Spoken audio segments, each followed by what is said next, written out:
Hello, everyone. This is Reverend Dr. Katy. I am really glad to be talking to you again. I hope everyone's doing great. We'll take just a moment to offer prayers and lots of angel blessings and whatever else you need to those in the path of Hurricane Irma. Those of you who were in the path of Hurricane Harvey, we're still thinking about you too.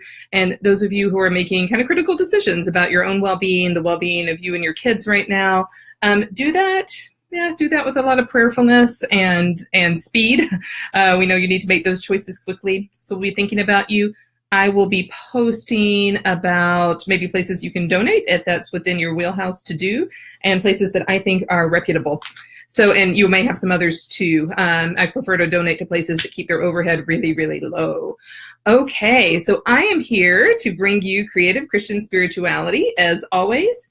Many of you know that it is hard to talk about metaphysical things when you're in church. Lots of you have told me you've experienced like suspicion and people maybe thinking that you're satanic or that it's not even okay. Sometimes even to ask the question, like sometimes we get judgment just for asking the question.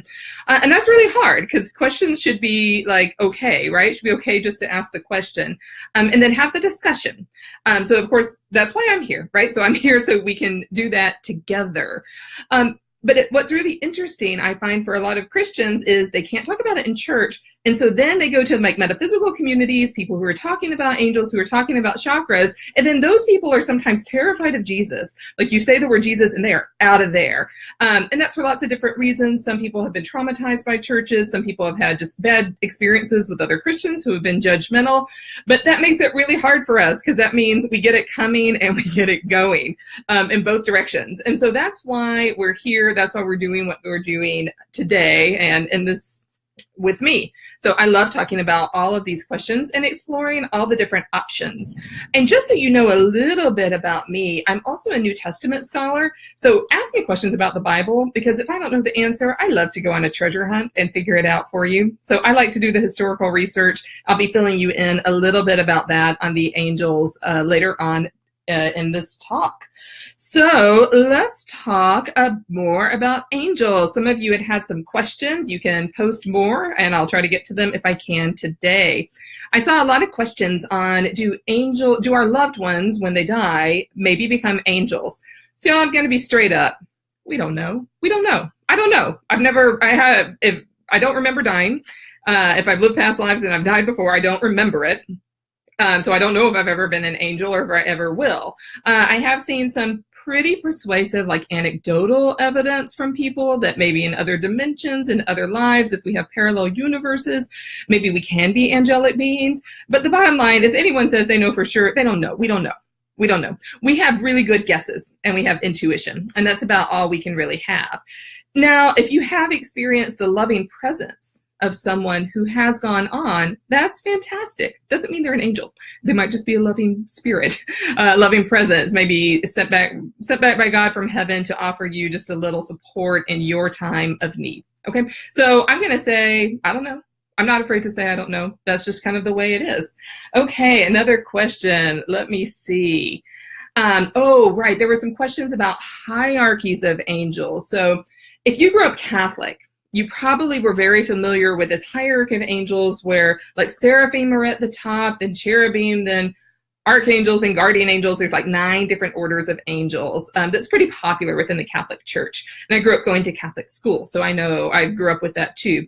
Okay, so that system was developed in the 4th or 5th century AD, right? So 1200, I can't do the math, but a long time ago, more than 1,000 years ago. And then it was further developed by Thomas Aquinas in the Middle Ages.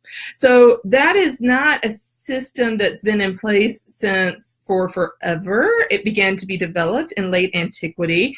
And people in the Middle Ages were very consumed about these details. And so that question, how many angels can dance on the head of a pin? That was a real question that was asked by people in the scholasticism movement of the Middle Ages. And so there were these long treatises and proofs that people would try to answer that question, like how many exactly angels could dance on the head of a pin. It is a question that I find interesting, but I do not want to spend my life dedicated to figuring out the answer. But in the Middle Ages, people did. It's what they did. So those orders. Who knows? Right? Who knows? That is an order developed within the early church and later in Catholicism. I'm not sure about Orthodoxy. It is useful. It's useful to think about these different categories of angels, especially as they appear in the Bible. Do you have to subscribe to it? No, you don't. Angels, no matter what we call angels, they are going to do their job. They are not dependent on us to name them, right? I'm not sure that that's the most important thing for us. The most important thing for us is to know that they are created beings of God. They are here to help us. They can intercede in times of dire circumstances, and we also have our own free will. An angel can't make you do anything, right? That's up to you. That's between you and God. You are free to ask for angels' help, and they can help you, but they're not going to make you do a darn thing, right? So that's up to you and your free will. Okay, some angels' names in the Bible. You may have seen my post earlier where I talked about their names, and lots of angels have names that end in L, E-L, so Gabriel, Michael, E-L, Raphael, I'm missing one. That's what I can think of off the top of my head. L is the little name for God. It's not a little name. It's a name for God. It's a word for God in the Hebrew Bible, a very old one. And so there's lots of Hebrew names that have that ending attached to them, including names of angels. So some human names that do are like Israel, Ishmael. They also have that suffix, right? That is the word for God. So how do they get their names? I don't know, because I didn't name them. So I don't know how those names developed. The ones that are named in the Bible are Gabriel, Michael, Raphael is in the Apocrypha, which are the 7 books that are included in the Orthodox and Catholic Bibles, generally not in Protestant Bibles, unless maybe you are Episcopal or Anglican. Okay, so if you needed that much detail, you have that much detail. Many people believe that the angel Metatron is Enoch from the book of Genesis. I can talk later on in more detail about exactly how Enoch becomes Metatron, but the story of Enoch is that Enoch is taken into heaven but doesn't die. He is literally taken into heaven, body and soul. And so then later Jewish mysticism and Christian mysticism believe that Enoch then got to become the angel that we now call Metatron. There's some very cool things about Metatron. I had a very cool meditation, visualization with Metatron once. I will tell you about it later on. We don't have to give away all the details right at this moment in time. But you can do these different meditations with different angels and get to know their personalities and see which one kind of resonates with you maybe the most, if any. I know a lot of you were wondering about names of your guardian angels. If that's really important to you, I think the only thing you can do is meditate and ask. That's about it. I can lead you later on through some more intense guided meditations, and if that name is revealed to you, that's great. And if not, the angels don't need that. They don't need it. They're fine. They'll help you out no matter what, no matter if you call them by name. They're here to help you. Okay, so the last question, some major functions of angels. Okay, I'm going to be straight up with this. We do not know. We only know what we experience, right? And what Scripture has to tell us. So that maybe sometimes angels are guardians of the earth, for instance. But what angels are doing in their spare time when they're not helping out humans, I'm sure it's a lot. We're not the end all be all of all creation. There's other things going on. I'm sure angels are attentive to those things. As far as human life is concerned, what we know from experience and from Scripture is that sometimes angels intercede in times of dire need. They are intercessories for God.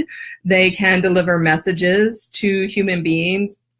So the classic example is Mary receives a message from the angel Gabriel, of course, about her pregnancy, that she's going to be the mother of Jesus. And there's other angelic visitations all over as well. The Bible is a really, really old book, and it was written over a really long period of time. So we see that the way humans think about angels also changes a lot over time. It's not necessarily the same in ancient Iron Age Israel as it is in the Greco-Roman New Testament. So the way we conceive of angels is dependent on our culture. And so if you look at the way Americans draw angels and the way Angels are drawn in other parts of the world, they're going to be different because our culture represents them differently.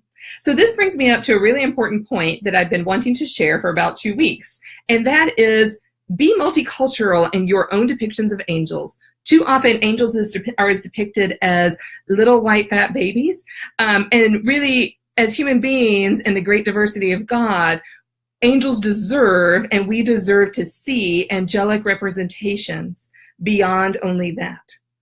And so it is hard-pressed to go into a religious bookstore, for instance, and find the representation of an angel that's not white, but search it out and find them and put them in your house. Because angels should represent the full inclusiveness of human beings as God made us in all of our wonderful variety. So that's my justice challenge to everyone on this particular call. So I think we are about out of time. If you have more questions, if you want to reach out and find out more, just private message me, get in touch with me. I'll put my contact information underneath this. I see a lot of other ideas for other videos coming in, and so I will be addressing those. But please do private message me if there's one in particular you want me to do, because sometimes they get lost. If there's a really long conversation on Facebook, I may not see it all, and I want to see it all. So be sure you tag me or private message me with a specific idea. And I will see you next time. Bye. Angel blessings.